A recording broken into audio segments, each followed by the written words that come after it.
성도 여러분, 한 주간도 평안하셨는지요? 네, 지난주는 우리나라 고유의 명절인 설날이 있었습니다. 자, 오늘은 갈라디아서 5장 25절 말씀을 본문으로 은혜를 나누겠습니다. 제가 봉독합니다. 만일 우리가 성령으로 살면 또한 성령으로 행할지니. 아멘. 오늘 말씀의 제목은 성령으로 살고 성령으로 행해야입니다. 자, 앞서 말씀드린 대로 지난 주간 우리나라 고유의 명절인 설날이 있었는데요. 사실 이런 명절 때나 돼야 가족들이든 또 이렇게 가까운 사람들 함께 모일 수 있는 기회가 될 텐데, 이번 설 역시 또 우리가 함께 모일 수 없는 그런 분들이 많았을 것 같습니다. 불과 1년 전인 작년 설 연휴 때만 생각해 보면 정말 우리들의 삶에 얼마나 큰 변화가, 엄청난 변화가 있었는지 느낄 수 있죠. 자, 불과 1년 전이지만 우리가 1년 후에 과연 이러한 세상을 만나게 될 줄 몰랐습니다. 여러분, 우리 정말 앞을 알 수 없는 게 우리 인간입니다. 어떤 일이 우리 앞에 일어날지, 또 우리 인류에 어떤 일이 일어날지 정말 우리가 늘 성경에 있는 대로 깨어서 살아가는 우리 모두가 되어야 할 줄로 믿습니다. 자, 그런데 이런 변화를 겪으면서 많은 사람들이 일상적인 삶, 그냥 평소에 해오던 삶이 얼마나 감사한 것인가를 깨닫게 되었고, 또 곁에 함께하는 사람들이 얼마나 소중한가를 깨닫는 그런 귀한 기회가 되었다고 고백하는 분들도 많습니다. 특히 우리 믿는 사람들은 너무나 당연하게 그동안 생각했던 교회에서의 예배, 또 성도 간의 교제, 그리고 또 교회가 신앙생활에 이렇게 주는 영향, 이런 것들에 대해서 많은 것을 느끼고 생각해보는 시간이었을 것입니다.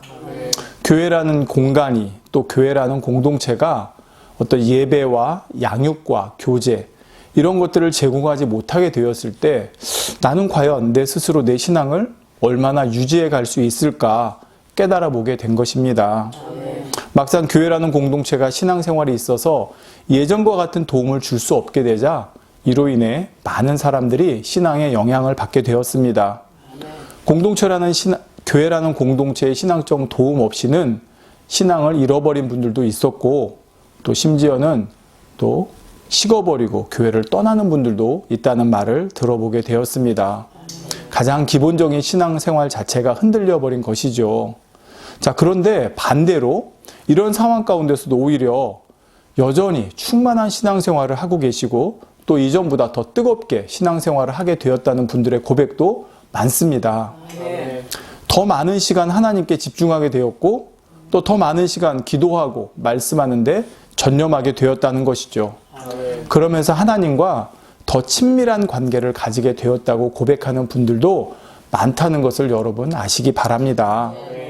자, 이처럼 상반된 상황들을 보면서 많은 분들이 나 개인과 하나님 사이의 1대1의 신앙의 관계성의 중요성, 여기에 대해 깨닫고 또 생각해 보게 되는 지난 1년이었다고 생각합니다.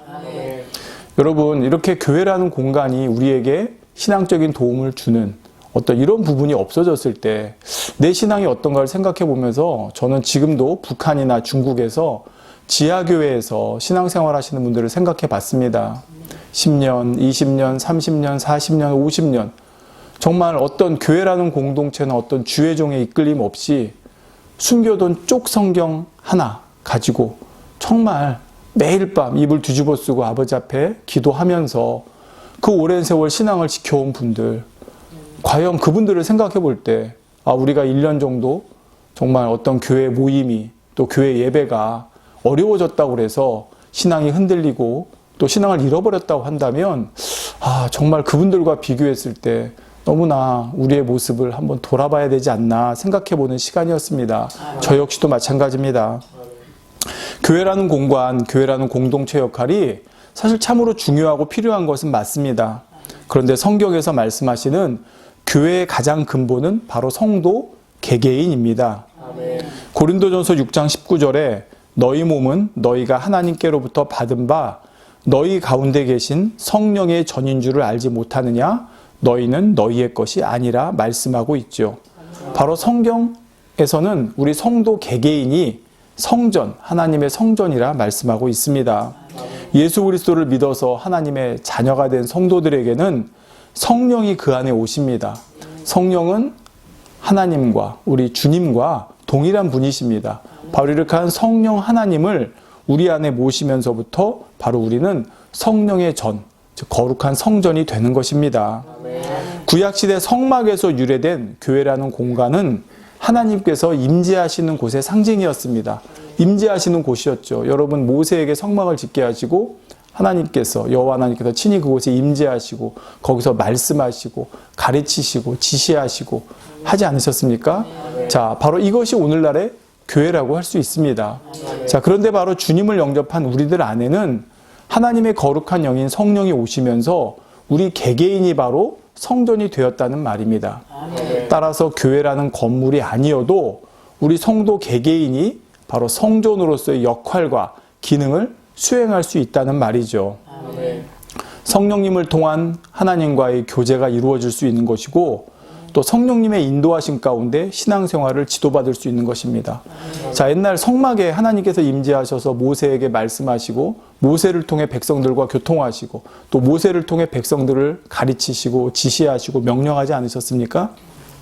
그런데 우리 자신이 성전이고 우리 안에 성령이 계셔서 이제는 성령을 통해서 하나님과 교제할 수 있고 하나님의 마음과 뜻을 알아서 우리가 인도받고 지도받을 수 있다는 말입니다.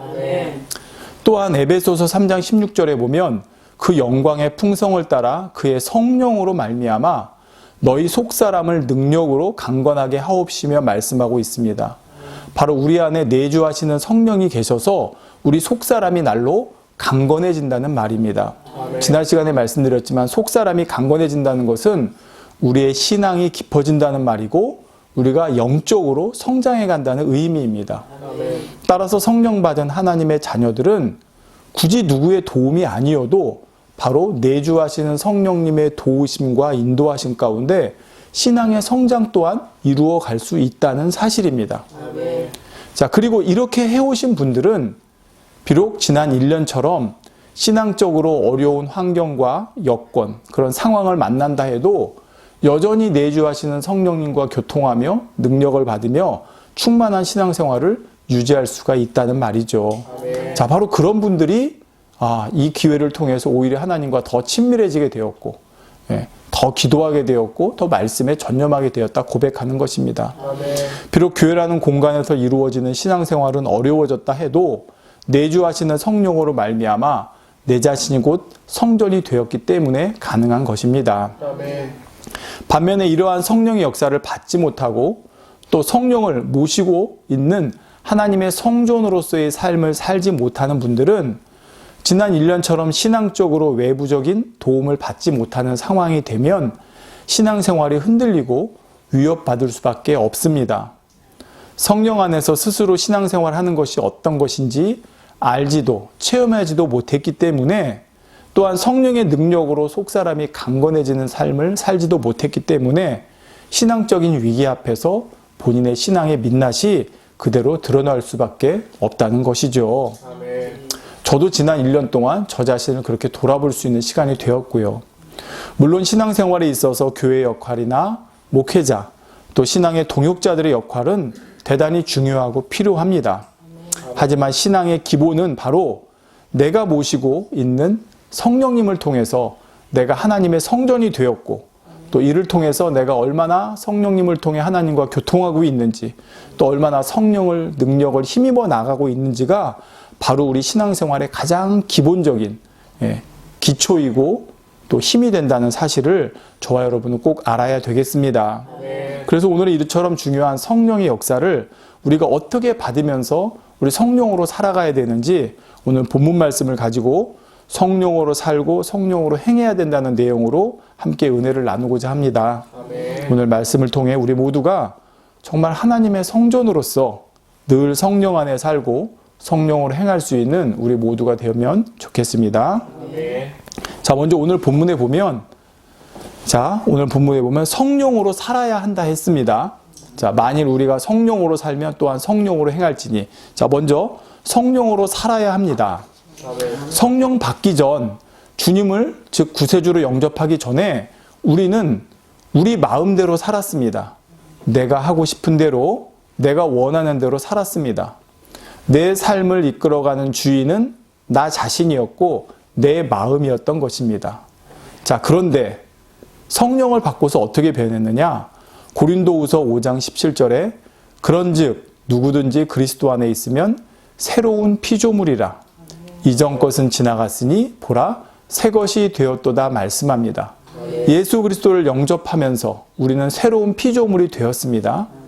새로운 피조물이란 뭐냐? 에베소서 4장 22절 23절에 이렇게 말씀합니다. 너희는 유혹의 욕심을 따라 썩어져가는 구습을 쫓는 옛사람을 벗어버리고 하나님을 따라 의와 진리의 거룩함으로 지으심을 받은 새 사람을 입으라 말씀했죠. 아멘.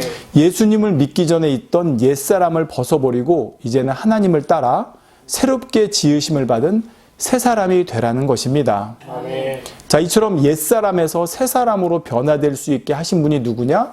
바로 성령님이십니다. 아멘. 성령 받기 전의 사람과 성령 받은 이후의 사람인 이렇게 전혀 다른 피조물이 된다는 것입니다. 아멘. 자, 왜요?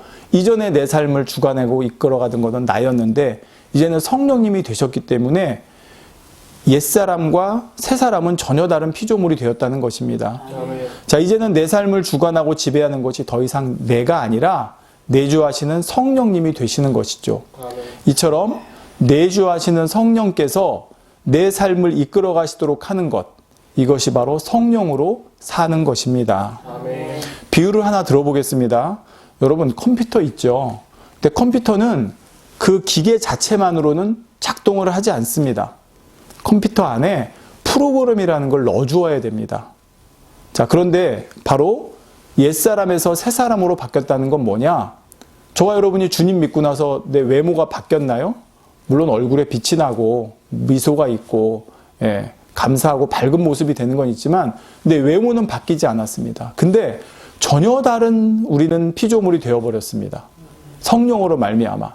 자, 컴퓨터가 똑같이 있는데 예전에 이 컴퓨터를 움직이던 프로그램을 지우고 새로운 프로그램을 여러분 입력한 것과 똑같다고 할 수 있습니다.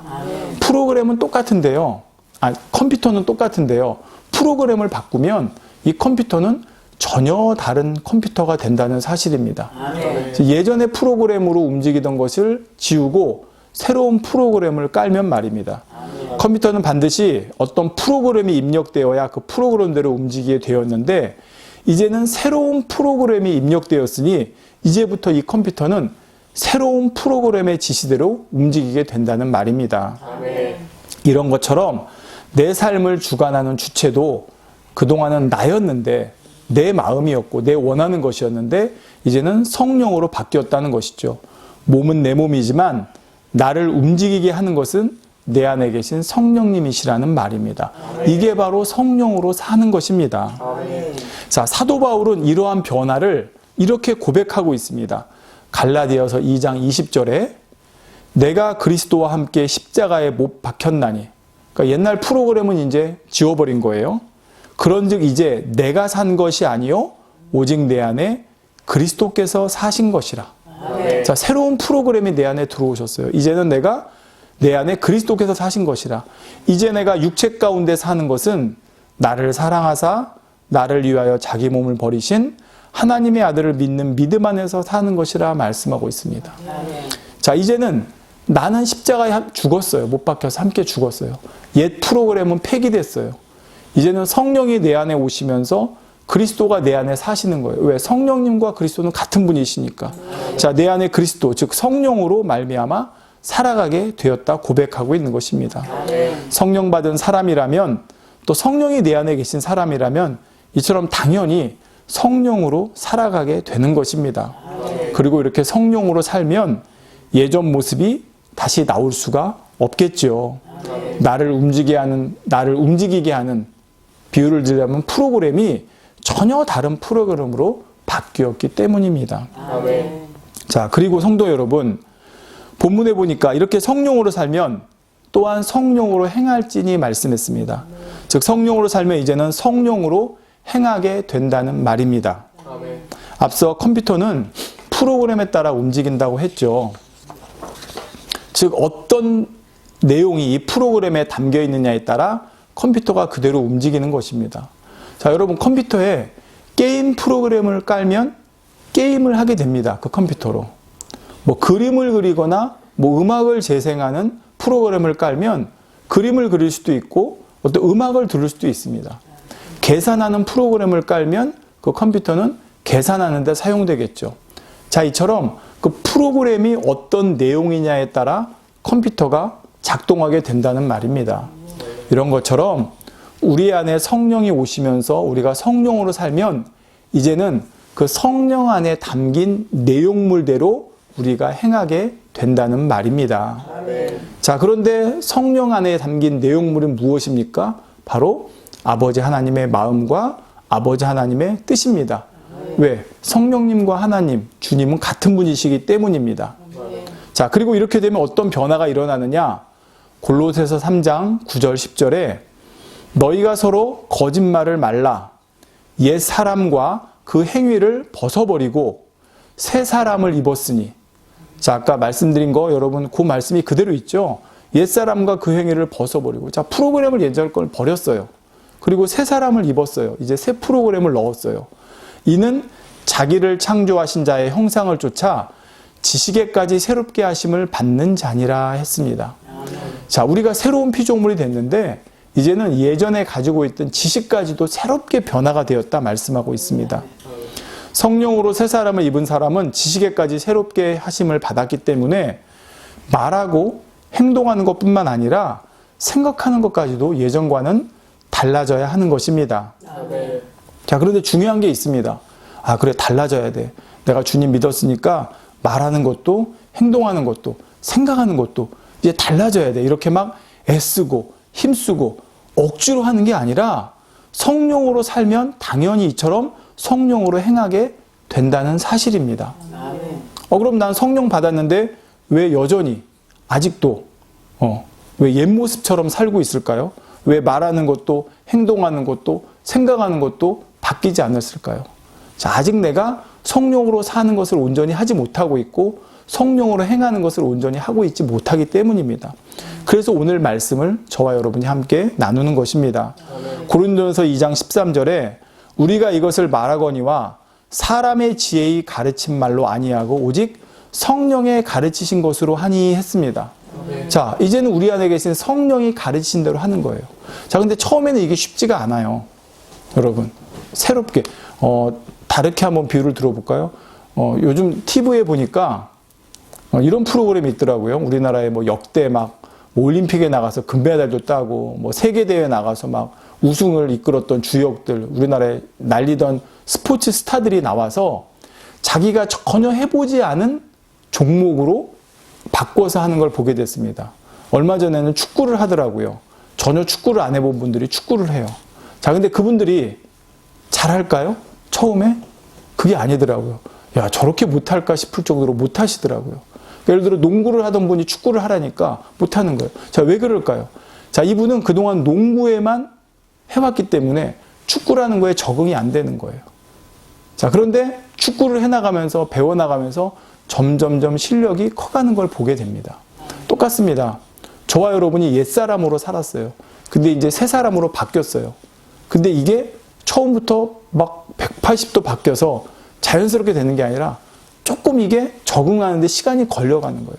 자, 이 단계에서 이거를 잘 해가신 분과 또 그렇지 못한 분, 아예 하지 못하는 분. 그래서 저기 축구도 보니까 중간에 중도 하차하는 분도 계시고 또 저기 팀에 끼긴 했지만 결국은 이제 뛰지 못하는 분도 계시는 걸 보게 되더라는 것입니다. 자, 이런 것처럼 우리도 이제부터 성령의 가르치신 것으로 우리가 하나하나 해나가면 새 사람으로 살아가는 것이 익숙해진다는 것입니다. 디모데후서 1장 14절에 우리 안에 거하시는 성령으로 말미암아 내게 부탁한 아름다운 것을 지키라 했습니다.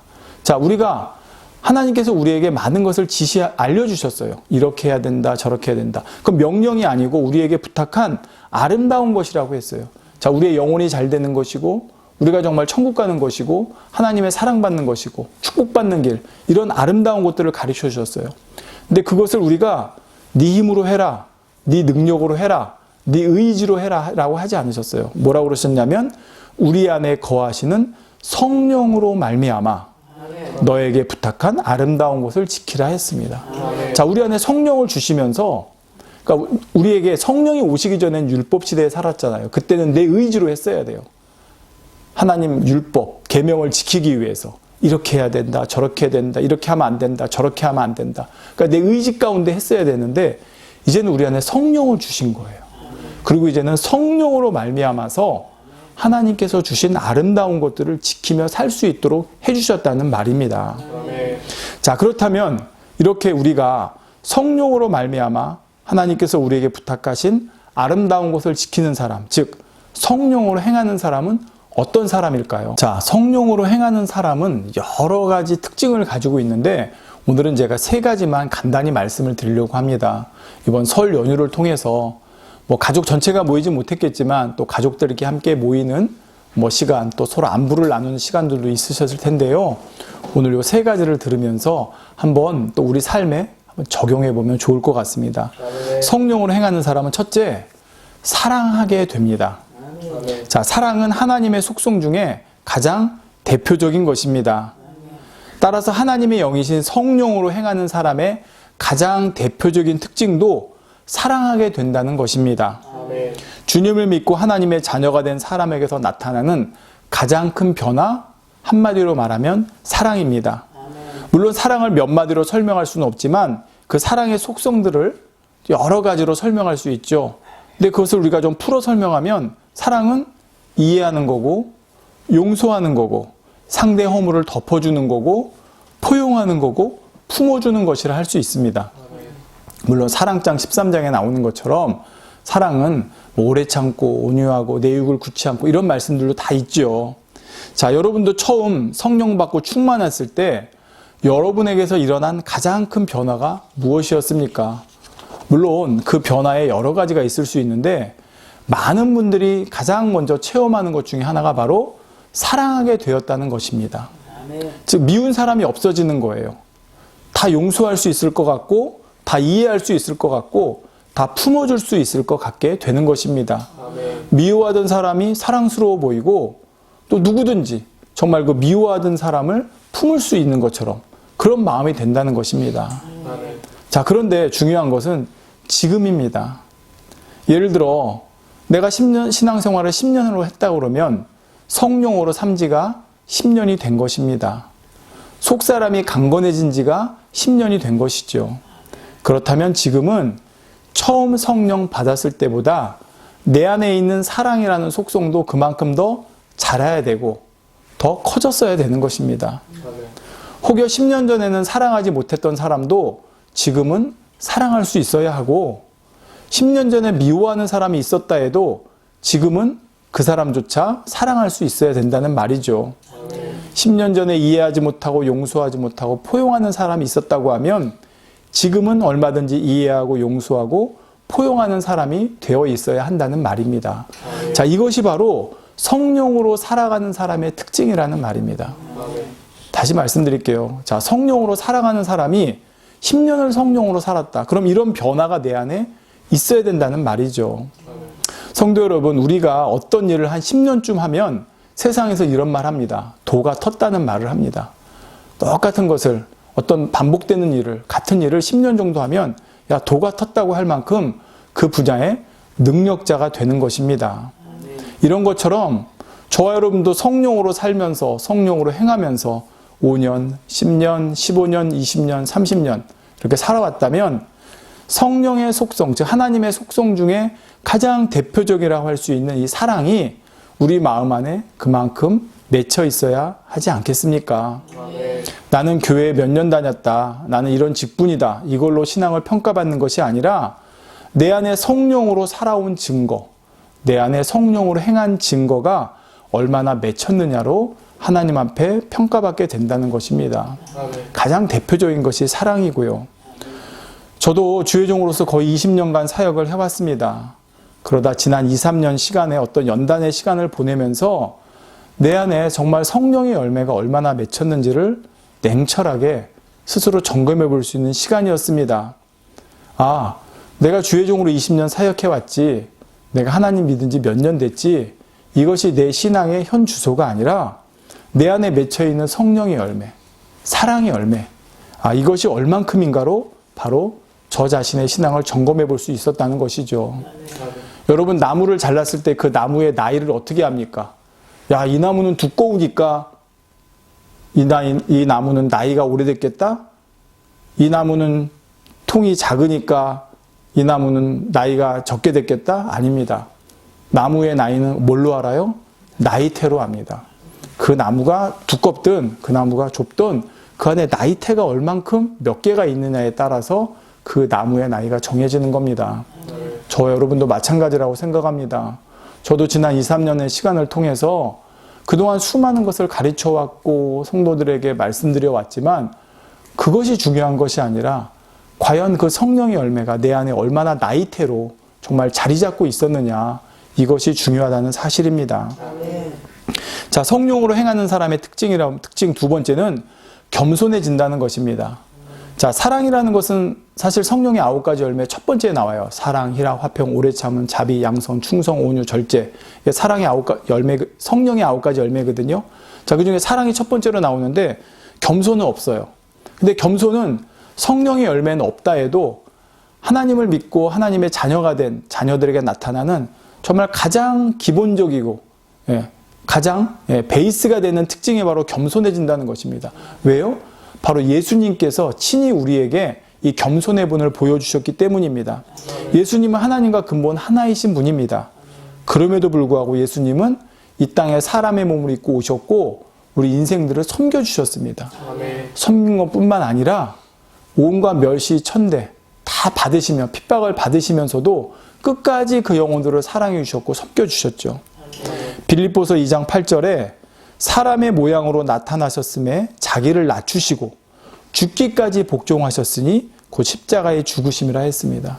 자기를 낮추시는데 십자가에 죽으시기까지 자기를 낮추시고 복종하시는 정말 겸손, 섬김의 본을 보여주셨던 것입니다.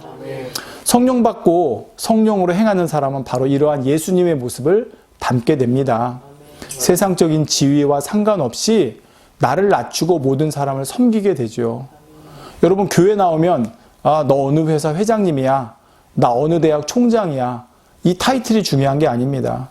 회사 회장님이셔도 교회에서 주차 봉사를 하시고 계시고 대학 총장님이라 하셔도 성도님들의 식사 봉사를 하십니다. 정말 회장으로 회사에 있을 때, 총장으로 대학에 있을 때는 해보지 못했던, 할 수 없었던 일이지만 교회에 와서는 세상적인 지위나 직분이 중요한 게 아니기 때문이죠. 제가 최근에 유튜브를 통해서 연예인분들 중에 신앙 좋은 분들의 간증을 여러 편 듣게 되었습니다.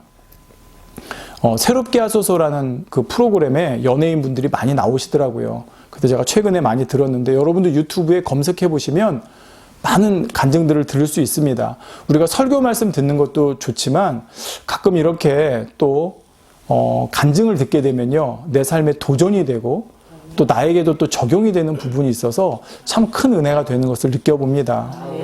여러분, 사실 연예인이라고 하면 세상에서 얼마나 콧대가 높은 직업입니까? 그것도 유명 연예인이라고 하면 말입니다. 그런데 그렇게 유명한 연예인분들이 주님을 영접하면서 180도 삶이 바뀌었다는 것입니다. 나는 아무것도 아닙니다 고백하게 되었고 주변을 섬기게 되었다는 것이죠. 사실 유명 연예인으로서 남들 앞에 보여주기 위해 하는 것, 그건 있을 수 있겠지만 이건 정말 그것이 아니라 하나님의 자녀로서, 연예인이 아닌 하나님의 자녀로서 섬기고 봉사하고 자기를 낮추는 정말 겸손의 모습을 보이는 많은 연예인분들을 보면서 큰 은혜를 받았습니다. 누가 그분들을 그렇게 변화시킨 것입니까? 누가 억지로 그렇게 해야 된다고 남에게 보이기 위해서 한 것이 아니라 바로 주님을 믿고 성령이 그 안에 오셨기 때문에, 성령으로 살게 되었기 때문에 자연스럽게 그런 변화의 모습이 그분들의 삶에 맺히게 되었다는 것입니다.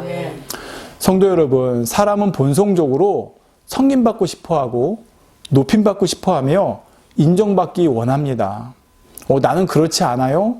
그렇게 생각하시는 분도 계시겠지만 사람은 원래 내 안에 가지고 있는 죄성으로 인한 나라는 존재는 원래 그렇게 하고 싶게 되어 있습니다.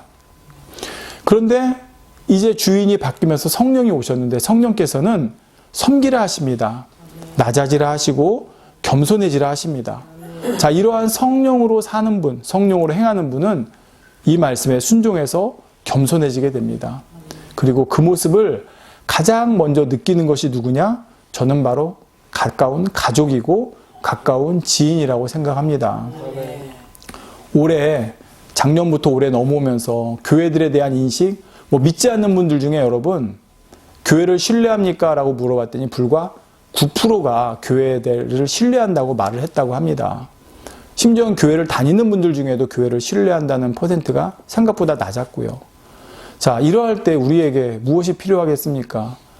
밖에 피켓 들고 나가서 전도하고 외치고 물론 필요합니다. 그런데 정말 이런 설 명절 아니면 추석 명절이든 일가 친척과 가족과 모일 수 있는 시간에 쟤 정말 변했네? 자, 그 대표적인 게 뭐예요? 겸손이고 섬김입니다. 나를 낮추는 겁니다.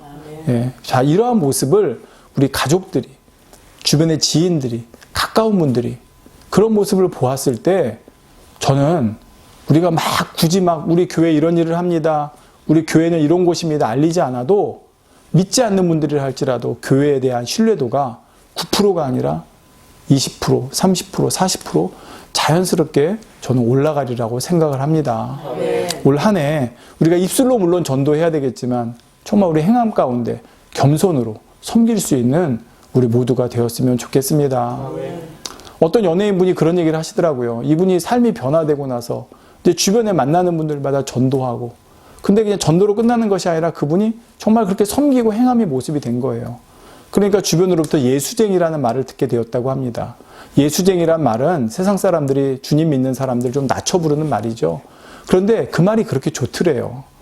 예, 여러분 우리가 정말 세상 사람들로부터 정말 예수쟁이라는 말을 그게 저는 여러분 나쁜 말이라고 생각하지 않습니다. 처음에는 좀 조롱 섞인 말로 얘기할 수 있겠지만 정말 그 모습이 변함없이 계속된다 그러면 그 사람들 마음에 어떤 마음이 되겠습니까? 정말 믿는 사람은 저런 모습이구나 라고 그 마음이 바뀔 거라고 생각합니다. 자, 그러한 모습으로 살아갈 수 있는 우리 모두가 되면 좋겠습니다. 자, 이제 성령으로 행하는 사람 마지막 세 번째는 기쁘고 감사한다는 것입니다. 성령의 열매 중에 사랑 다음에 나오는 게 희락이에요. 이 희락이 기쁨이거든요. 데살로니가전서 1장 6절에 또 너희는 많은 환난 가운데서 성령의 기쁨으로 도를 받아 우리와 주를 본받는 자 되었으니 말씀합니다. 자, 초대교회에 얼마나 많은 환난이 있었습니까? 그런데 그분들이 기쁨으로 도를 받아, 즉 이 십자가의 도죠. 구원의 도죠. 복음이죠. 복음을 받아 우리 이 사도들과 주를 본받는 자 되었다고 했습니다. 근데 어떻게 그렇게 되었느냐? 너희는 많은 환난 가운데서 성령의 기쁨으로 이렇게 할 수 있었다 말씀합니다. 자, 힘들고 어려운 상황에서 정말 기쁨을 잃지 않고 신앙생활을 할 수 있는 것, 신앙을 지킬 수 있는 것, 이것이 바로 내 안에 계신 성령으로 말미암은 것입니다. 이렇게 힘들고 고통스럽고 환난의 상황이 밀려올 때 그런 가운데서도 기뻐하고 감사하는 것이 진정 성령으로 사는 사람, 성령으로 행하는 사람이라고 생각합니다. 좀 더 정확히 말하자면 성령으로 살고 성령으로 행하는 사람은 성령의 기쁨으로 인해 현실의 어렵고 힘들고 고통스러운 상황도 이겨낼 수가 있다는 말이죠. 그리스도인들이라고 어떻게 맨날 기뻐할 일만 생기겠습니까? 그리스도인들이 항상 기뻐하는 것은 그들에게 늘 기쁜 일만 있어서 그런 것이 아니라 바로 내 안에 내주하시는 성령께서 주시는 기쁨이 있기 때문에 그렇게 할 수가 있는 것입니다. 저도 요즘 성령으로 말미암아 주어지는 기쁨으로 살아가는 훈련을 하고 있습니다. 민망하지만 예전에 주의 종이었다 할지라도 예전 같으면 정말 힘들고 어려운 상황 피하고 싶고 도망가고 싶은 그런 생각을 할 수 있었을 것입니다. 근데 지금은 그런 상황들을 오히려 부딪히게 되면서 내 안에 자리 잡고 있는 성령이 주시는 기쁨을 느껴보고 있고 또 그 성령의 기쁨이 자라가는 것을 느끼고 있습니다. 성도님들, 세상 사람들은 나를 기쁘게 하고 즐겁게 한 일을 찾아 헤맵니다. 그러다가 결국 세상적인 쾌락, 정욕적인 것들을 쫓게 되는 것입니다. 그런데 우리 그리스도인들은 무엇이 나를 기쁘게 할 것인가를 쫓아다닐 필요가 없습니다. 바로 기쁨의 근원이 되시고 내 안에서 샘솟듯이 기쁨을 솟아나게 해주시는 성령이 내 안에 계시기 때문입니다. 아멘. 우리가 그 성령을 붙잡고 그 성령 의지에서 성령대로 행하면 우리 안에는 아버지 하나님께서 정말 주시는 그 기쁨, 성령으로 인해 주어지는 기쁨이 끊이지 않고 우리 안에 넘치리라 믿습니다. 아멘. 그리고 이러한 성령이 주시는 기쁨은 우리가 또 오히려 더욱더 힘들고 어려울 때 빛을 발하게 되는 것이고요. 아멘. 세상 사람들 지금 힘들다, 어렵다, 모두가 다 아우성하고 있습니다. 솔직히 힘든 세상이 되었죠. 취업하기도 힘들고 일자리도 없어지고 여러 가지 상황들. 예. 그러나 그런 가운데서도 우리 믿는 이들은 세상 사람과 똑같이 힘들다, 어렵다, 고통스럽다 고백할 것이 아니라 정말 내 안에 계신 성령님 의지에서 그 상황에서 나에게 주시는 기쁨을 누려보는 우리 모두가 되었으면 좋겠습니다. 아멘. 자, 결론입니다. 성도 여러분. 갈라디아서 5장 18절에요. 너희가 만일 성령의 인도하시는 바가 되면 율법 아래 있지 아니하리라 말씀합니다. 성도님들, 율법은 구약시대에 있던 것입니다. 그리고 이 율법은 사람을 정말 옥죄에 있는 굴레였습니다. 이거 하면 안 돼. 이거 하면 벌받아. 이렇게 하면 죽어. 이처럼 율법이라는 굴레 아래 살아가게 된다면 얼마나 힘들고 고통스러웠겠습니까? 그럼에도 불구하고 구약시대에는 어쩔 수 없이 그렇게 안 하면 안 되니까, 그렇게 하지 않으면 구원받지 못하니까, 지옥 가니까 그렇게 살아야 했던 것입니다. 자, 그런데 예수 그리스도께서 이 땅에 오시면서 복음이 선포되었습니다. 자, 복음을 받아들인 사람들은 더 이상 이런 삶을 살지 않아도 됩니다. 그런데 복음을 받고도 여전히 이렇게 율법 아래에 살아가는 사람들이 지금도 있습니다. 그러니 이런 분들은 주님을 믿고 복음 아래 살아간다고 하면서도 여전히 율법 아래 있으니 얼마나 그 삶이 힘들고 고통스럽겠습니까? 지금도 여전히 이거 하면 안 돼, 저거 하면 안 돼, 이렇게 하면 벌받아, 이렇게 하면 징계와, 이렇게 하면 구원 못 받아. 자, 이런 율법 아래 살아가니 말입니다. 우리에게 독생자 아들 예수님까지 내어주시면서 우리를 구속해 주신 아버지 하나님께서 원하셨던 것은 이것이 아닙니다. 아버지 하나님께서는 우리에게 죄에서 해방시켜 주셨고 율법의 행위가 아니라 믿음으로 말미암아 구원받는 길을 열어주셨습니다. 그리고 이제는 우리가 더 이상 율법 아래 있지 않도록 하시기 위해서 바로 우리 안에 성령을 보내주신 것입니다. 따라서 우리는 바로 이렇게 성령으로 이제는 살고 성령으로 행하기만 하면 됩니다. 성령으로 살고 성령으로 행하는 사람이 바로 성령의 인도하심을 받는 사람이죠. 너희가 만일 성령의 인도하시는 바가 되면 율법 아래 있지 아니하리라 말씀한 대로 이제 우리가 성령으로 살고 성령으로 행해가는 사람이 되면 율법의 그 무서움, 율법의 형벌의 두려움, 율법의 그 고통 가운데 살아가는 것이 더 이상 아니게 된다는 말입니다. 두렵고 무서운 율법의 굴레에 매여 사는 것이 아니라 성령 안에서 주어지는 의와 평강과 희락을 누리며 살아가게 되는 것이죠. 바로 이렇게 성령 안에서 성령으로 살며 성령으로 행해서 성령께서 주시는 의와 평강과 희락을 맛보며 살아가는 저와 여러분이 되었으면 좋겠습니다. 바로 로마서 14장 17절에 하나님의 나라는 먹고 마시는 것이 아니요 오직 성령 안에서 의와 평강과 희락이라 말씀했습니다.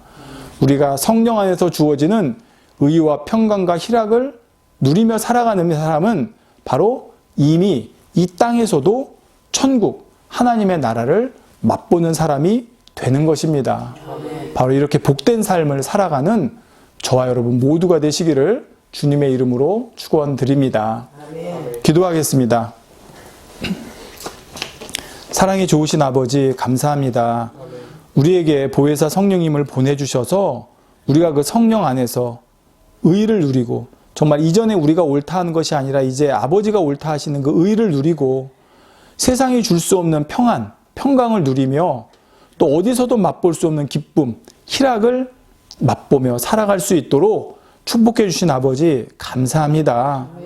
우리 안에 성령이 계심에도 불구하고 우리가 성령대로 살지 못했고 성령대로 행하지 못해서 그 성령이 주시는 이러한 아름답고 행복한 것들을 아버지 누리지 못했던 모습이 있었다면 이제는 아버지 성령이 성령 안에 살고 성령으로 행해서 우리 안에 성령이 주시는 풍성한 은혜와 능력을 체험하고 살아가는 우리 모두가 될 수 있도록 도와주시기를 원합니다. 아버지, 그럼 내가 어떻게 해야 되겠습니까? 억지로 나 이제 성령으로 살아야지 하는 것이 아니라 그 성령님께 구하면 됩니다. 성령님, 이제 내 안에 오셨습니다.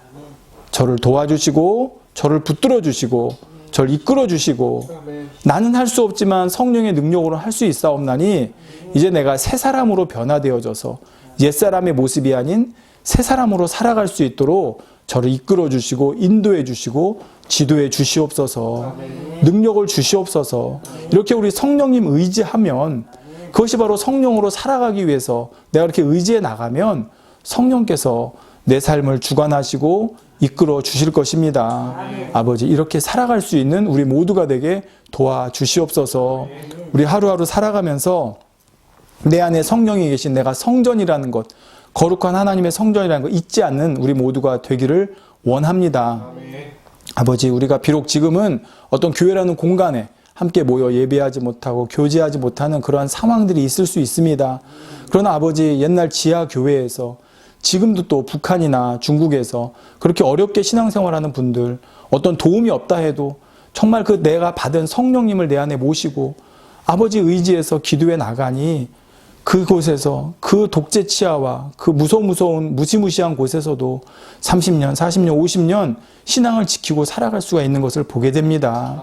아버지, 이 어두운 세상 가운데서도 우리가 정말 성령을 의지해서 그 성령이 밝히 비춰주시는 빛 가운데 살아갈 수 있는 우리 모두가 될 수 있도록 도와주시옵소서. 이제 명절 마치고 아버지 또 새롭게 시작합니다. 아버지, 힘차게 또 하루하루 살아가게 도와주시고 아버지, 영상을 보시는 분들 중에 연약한 분들, 또 우리 아버지 건강에 아버지 또 연약하고 문제 있는 성도님들이 있으면 이 시간 우리 성령의 능력으로 아버지 깨끗하게 아버지 강건하게 역사해 주시기를 원합니다. 분야 아버지, 세상 살아가면서 많은 문제들이 있을 수 있습니다. 아버지, 우리의 힘으로는 할 수 없지만 성령님 의지해서 성령님께서 밝히 보여주시는 길로 인도받아 그 문제분들이 하나하나가 다 해결되어지고 아버지 앞에 영광 돌리는 삶이 될 수 있도록 도와주시옵소서. 아버지, 또한 이곳 저곳에서 또한 마음을 담아 보내시는 우리 또한 예물을 보내시고 헌금 보내시는 성도님들도 계십니다. 아버지, 기억하시고 축복으로 갚아 주옵소서. 우리 주 예수 그리스도의 이름으로 기도하옵나이다. 아멘.